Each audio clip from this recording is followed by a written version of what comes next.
Good morning mga kalakotsera. This is our officially second day dito sa Thailand. Mag-check out na kami dito sa first hotel namin sa Livotal Express para lumipat naman ng Pattaya. Babiyahe kami ng Pattaya this 12 noon. Bali, dadaan muna kami ng Ekamay bus station kasi dun yung terminal ng mga buses. Yung kinuha kong schedule kay Klook is 12 noon.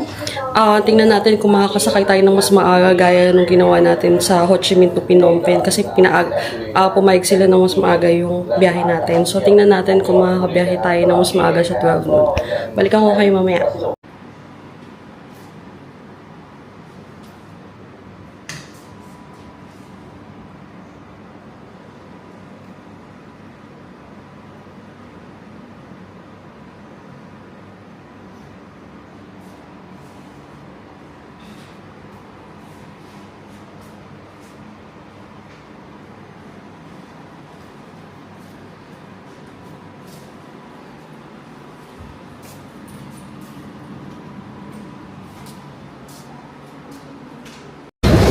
Pero mga kalakotsera, dumating na tayo dito sa Ekamay bus station. Hindi na ako nakapag-vlog kanina kung nasa Grab.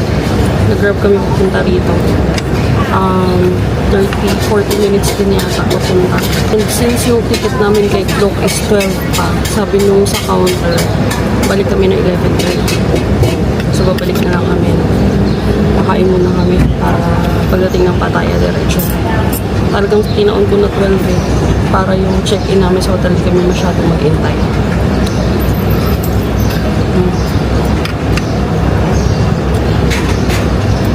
Maglalunch muna kami dito. Ito yung bus station nila. Yan. Ang daming bus. Tapos may kainan dito. Sa pinakadulo. Parang may karinderya. May kami. Pancit bihon na may egg. Bicol Express mukhang Bicol Express pero sabi ni ate mild lang yung spicy tapos soft drinks. Papakita ko sa inyo kung saan yung ticket booth mamaya.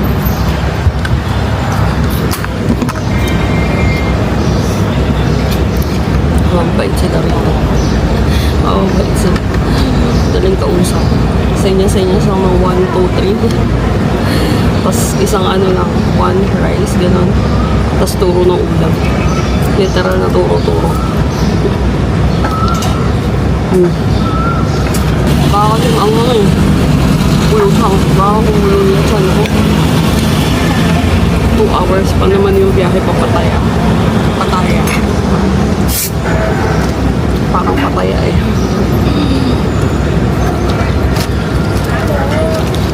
Maanghang. Anghang. Maibig sila magbigay ng ganito, yung may ice, yung punong-puno ng ice. Ayoko sana tanggapin.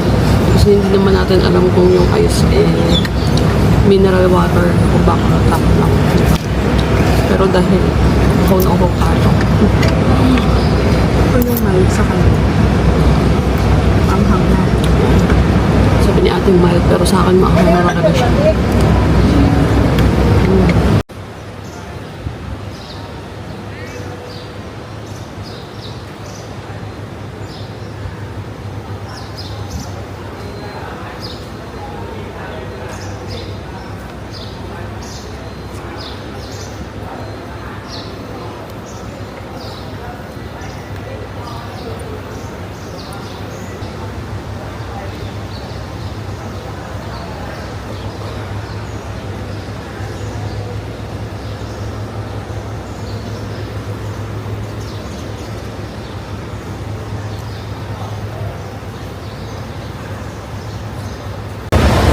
Pero mga kalakotsera, tapos na tayo kumain. Kumain lang kami dun sa may tulog. Ito sa likod dito. May karinderya dun. Bali yung bill namin is 160 baht. 2 rice, isang pancit bihon, isang parang Bicol Express, nakalasa din ng Bicol Express. Tapos 2 sunny side up, 160 baht. So magkano sa peso yun? 165. Kasi 1.6 yung palitan, 1 peso to baht. 1.6. So yung 160 baht is 256. Mali pala yung invitation ko. So medyo mahal na pala yun, no? Anyway, well, mura na yun compared kung kumain kami sa restaurant or dito. Baka mas mahal pa. Tawag dito. Bali yung nag-grab kami simula Livotal Express papunta dito sa Ekamay bus station. Ito yung bus station papuntang Pattaya. Pwede naman kayong mag-walk-in.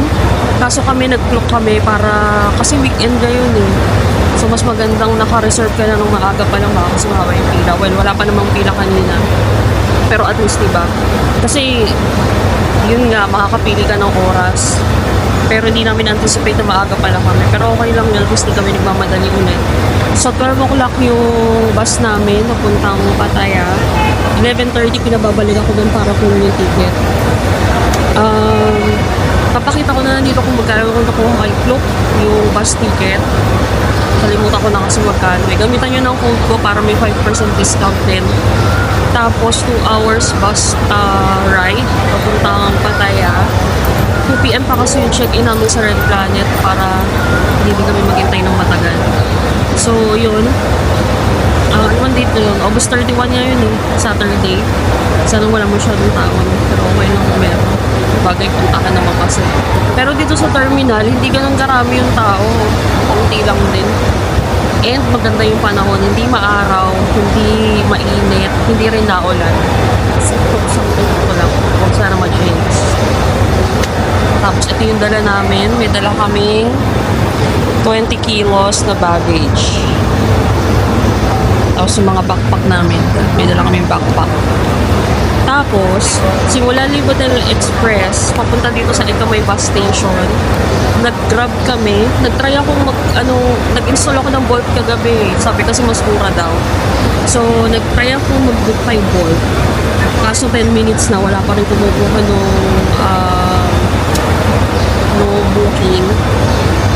Pero mas mura siya kay Bolt parang 110 baht lang. Sayang nga 110 lang. So, kinancel ko siya. Kay Grab ulit ako nag-book. Kasi kay Grab, parang 5 minutes meron na agad. 160 baht din yung pamasahe namin, which is yun na 56 pesos. Pero okay lang kasi layo eh. Mga 35 minutes away. And sobrang traffic. Yun. Hindi kami nag-train kasi may dala kami 20 kilos na baggage. Baka mahirapan kung bakit baba. Diba? So, nag-drop na lang kami. Anyway, pagdating naman sa Pattaya, magsasettle na lang kami sa hotel doon. Then, lakad lang muna. Tsaka yung hotel na nakuha ko, well, as per dun sa map, dun sa Google Map, walking distance siya dun sa mga ibang pwedeng puntahan, like Sanctuary of Truth, Pattaya Beach, pwede nang lakarin. Tsaka may mga kainan na rin. So, tingnan natin kung totoo yung pagdating ko. Waiting na lang kami. Bus ng 11:30. Sana smooth lang yung biyahe. Mas naman kami, sanay naman kami magbiyahe ng ganito. Yung nag-Hong Kong, Macau kami, nag-cross kami ng border. 2 hours din. Yun nga lang, pagdating ng Macau, medyo syunga-syunga kami kasi wala pa ng bus, wala pa ng train doon. Bus lang din.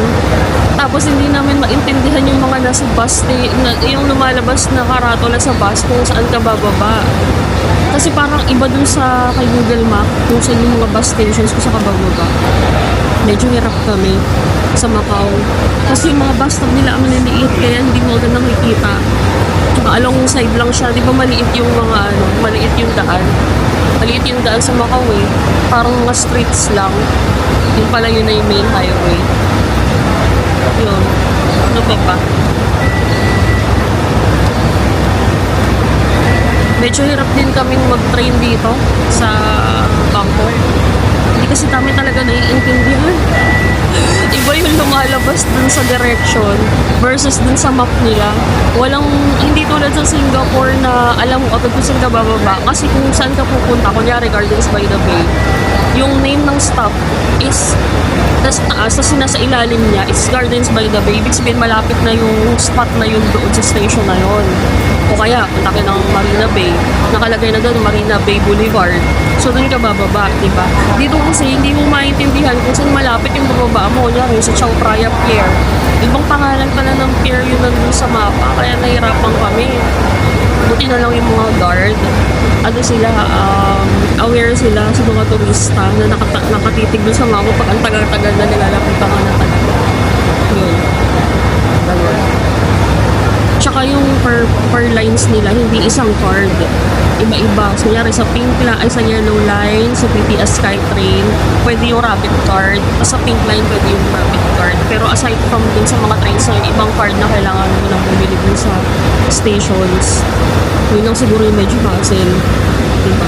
Pero mahirap naman kasi mag-compare ng country to country kasi syempre depende naman din sa development.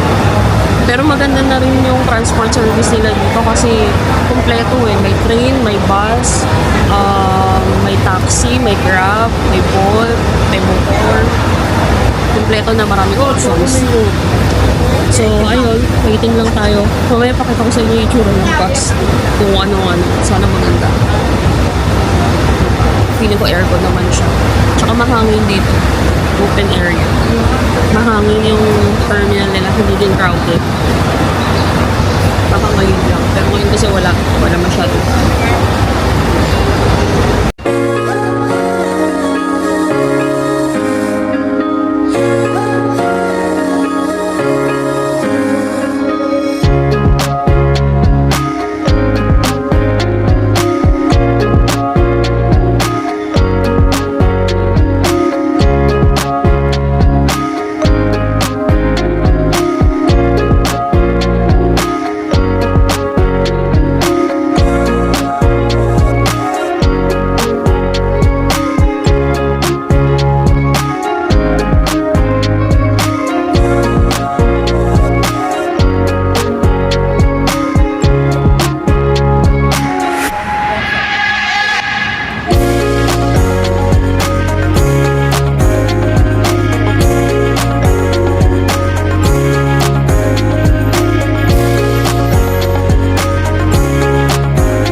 Dito na tayo. Lumipat kami ng upuan kasi nandito pala yung pag nag-clock ka, ito pala yung bus na sasakyan mo. So nakuha ko na rin yung ticket. Pero 12 nun pa yung nakalagay eh. Dalawa for 2. May seat number na rin. Tatanong ko kung pwede nang sumakay dito. Kasi parang every 10 minutes may bagong bus eh. Check natin kung pwede na ano. Kasi nakalagay dun sa booth is for 11:30. Check natin if pwede na. 11:30 nga. Parang every 10 minutes merong bagong bus. Baka hindi tayo pwede pasakayin kasi may allotted time tayo eh. Pero try pa rin natin. Para medyo maaga tayo. Yun. Bali may baggage kami. Medyo strict sila sa baggage, no? Every person, pwede kang magdala na at least 20 kilos. Pag more than that, merong additional charge. So, make sure nyo na lang na 20 kilos plus yung personal or yung hand carry nyo. So, parang aeroplano rin siya. Ayun. Parang konting lang sila. Check natin kung ano. Kung makakasakay tayo. Pasakayin muna natin sila lahat. Anyway, may seat number naman na.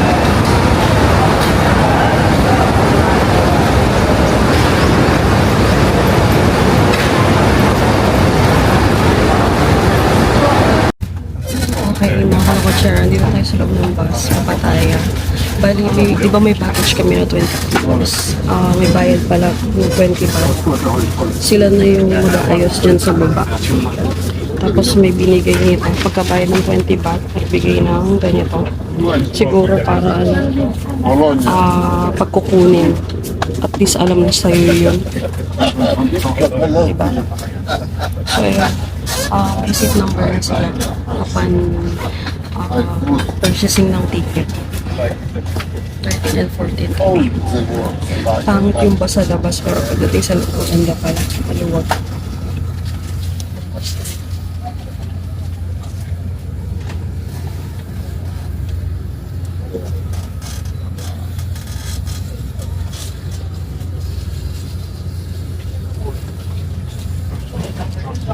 So maganda pala yung loob.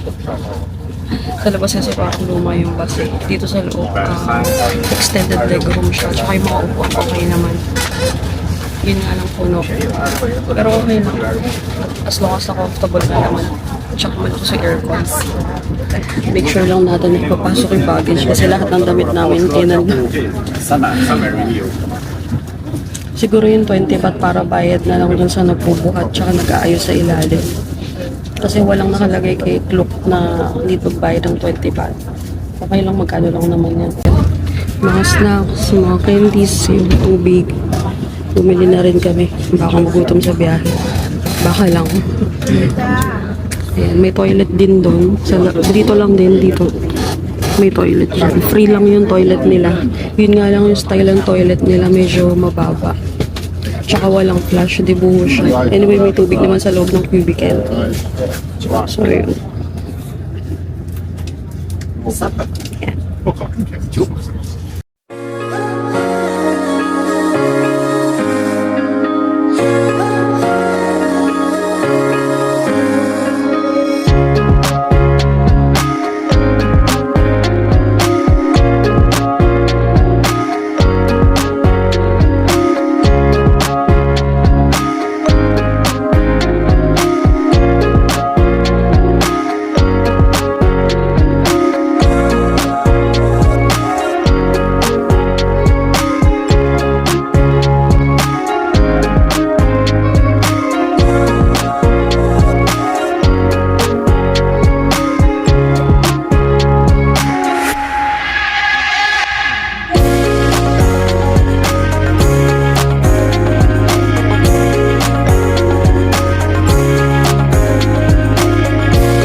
Alam mo mga kalakotseran, dito na tayo sa Pattaya.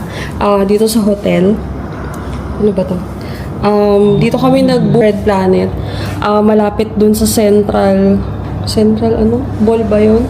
Basta sa gitna siya. Walking distance sa Pattaya Beach. Mga 1 minute walk. Wala pa atang 1 minute, no? Mamaya maglalakad tayo dun. Kararating din kasi namin eh. Maghanap muna kami ng kakainan. Wala lang. Maglalakad-lakad lang kami. Explore natin yung labas kasi ang ganda kasi ng beach nila doon. Mukhang white sand din. So, yun lang. Ito pala yung room. Basic din siya. As in, super basic. Walang kuskus balungos. Double bed. Yung pinto. Shower, may bidet, may toilet. Tapos may malaking mirror, may full body mirror ulit, may TV. Yun lang. Ang lawa kasi, oh. Ang laki nung lalagyan ng maleta. Ay, diba? Kahit ikalat namin yung mga damit dyan, okay lang. So, merong, may mga, tas may safety deposit box din sa kabila. So, yan. Ito yung view. Yung, yan ang view. Medyo traffic din pala rito, no? O, dahil weekend lang. Ayan. Mag-explore tayo dito. Marami tayong pupuntahan dito sa Pattaya. Actually, gusto ko nga sana hanggang mag 4 nights na kami. Kasi, ang ganda ng labas. Mas preferred ko yung mga ganong ambience kaysa dun sa city view. So, yun. Balikan ko kayo mamaya kung saan kami kakain.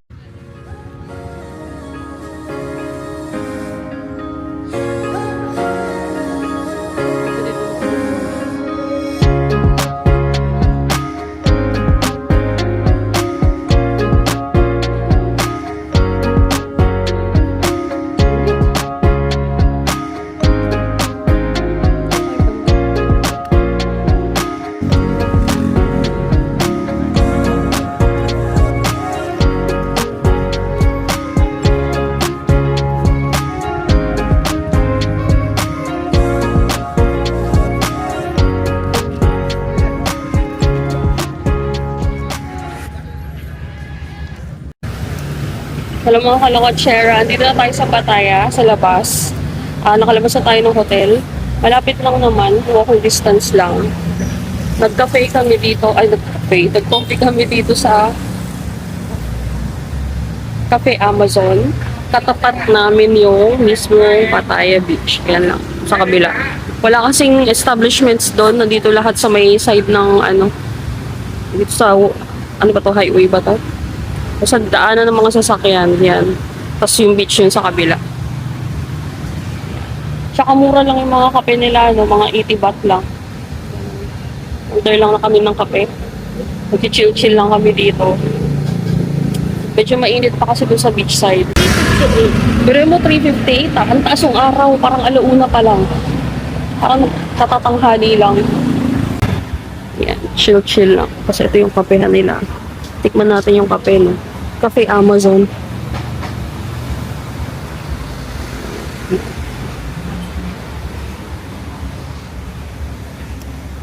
Maganda yung hotel na nakuha natin kasi walking distance lang siya dito sa beach side. Tapos, 3 nights, 2,400. Mura lang no? Tapos, maraming kainan. May McDonald's dito, tapos may mga karinderya. Yan tulad nito. May mga kainan lang dito sa side ng beach. Kaya hindi kami mahihirapan. Tsaka mura lang din yung grab nila. Yung from Pattaya Bus Terminal hanggang dito, 100 baht lang kami. Pero mo Hilux pa yun bagong-bago yung sasakyan ni Kuya. Tapos ano ba? Tsaka may mga jeep sila dito, yung parang jeep na style, pampasahero. Ayan kung makikita nyo. Kaso hindi namin nagbabasa yung tatake kung saan papunta. Kung yan may translation ng yung English word, baka mas makakamura pag nakaganyan, no? Lalo bukas magsa-sanctuary at tayo. Yung Grab is, nung chinek ko, 111 baht. Siguro pag ganun, mga 10 baht lang, no? At dahil hindi pa natin alam, tsaga muna tayo sa Grab. Pero aralin natin, baka sakaling malaman natin kung paano, no? So, ayun. Kakapi lang kami. Papahangin lang kami. Yun lang. Gagawin natin yan. Wala mo kaming gagawin kasi maaga kami natulog kagabi, 9 p.m. Tapos nagising kami 8 a.m., 8:30 a.m. Kaya kahit pa parang nakabawi na tayo ng puyat. Tingnan natin kung saan tayo makakapunta ngayong hapon. Madami tayong oras, saka medyo mabagal yung oras nila. Ayan. Ganda ng araw, no? Grabe. Walang ulan. Huwag na sana mausok. Birthday pa naman natin bukas, no? Baka ulanin. Sanay tayo na nag-birthday na umuulan sa Pilipinas.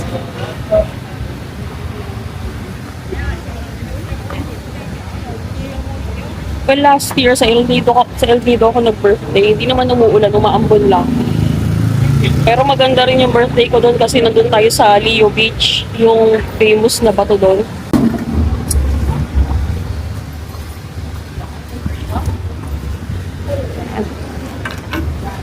Lipat kami dito, mas okay yung dito. Kasi may harang na payong dun. Dito kasi, diba? Paano kita natin. Yan.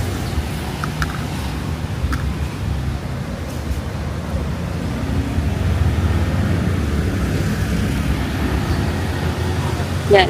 Chill-chill lang tayo dito. Ganyan lang ang view. Mukhang safe naman yung mga tao dito.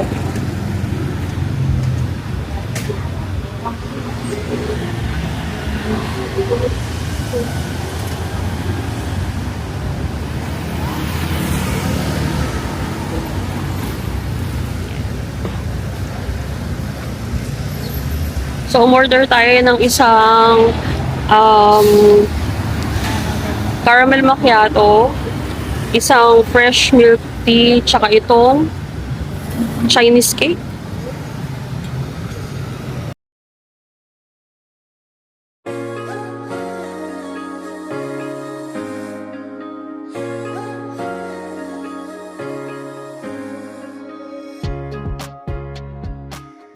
Merienda lang tayo dito at mamaya try natin kumain ng masarap.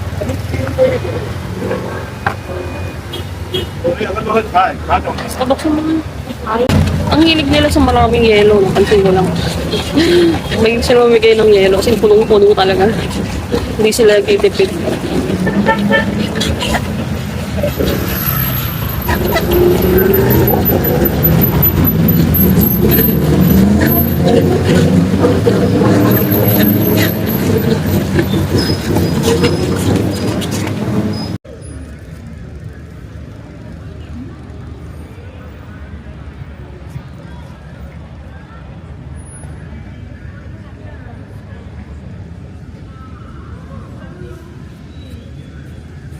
Hello mga kalakotsera, dito tayo ngayon sa gitna ng Pattaya Beach. Lumabas muna kami dun sa Cafe Amazon. Naupo muna kami dito. Actually, nakaikot na kami. Ay hindi, nakadiretso na kami dun sa Central Pattaya. Nakabalik na kami rito. Naupo muna kami, no? And wala ng araw. Tatabunan na ng ulap. Pero 5 p.m. na. May concert kasi dito sa likod. Ayan o, maraming tao. So, upo muna kami rito. Maghahanap kami ng kainan for dinner. Tapos, babalik muna kami ng hotel dahil maaga kami bukas. Yan. Libre lang naman dito maglibot-libot. Wala namang problema. Para siyang Ross Boulevard sa Manila.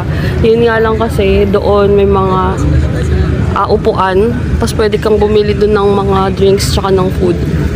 May kamahalan nga lang kasi beach front siya. Tapos, ang dami ng tao. Ayun na, nagsuswimming sila.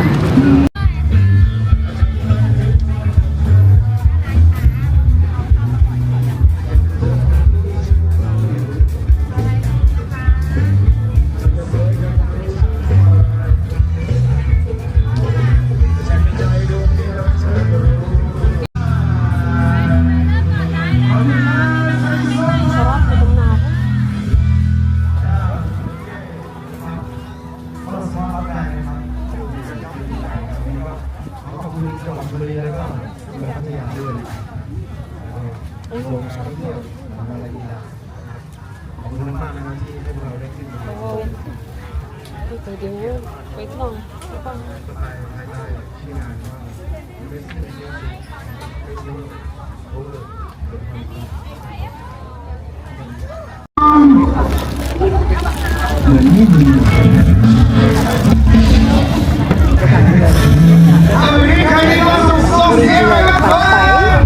Kamusta mga kalakotsera? Dito tayo ngayon sa food bazaar nila dito sa may Pattaya. Hindi ko alam kung makaka-copyright tayo, no? Huwag naman sana. Wala namang kumakanta eh. So, order na tayo ng pad thai. So, authentic yan. Galing dito. Pero, tapos yung chicken satay nila. Satay. 20 baht lang. 20 baht. Ito 90 baht. May kamahala sa niluto sa harapan mo eh.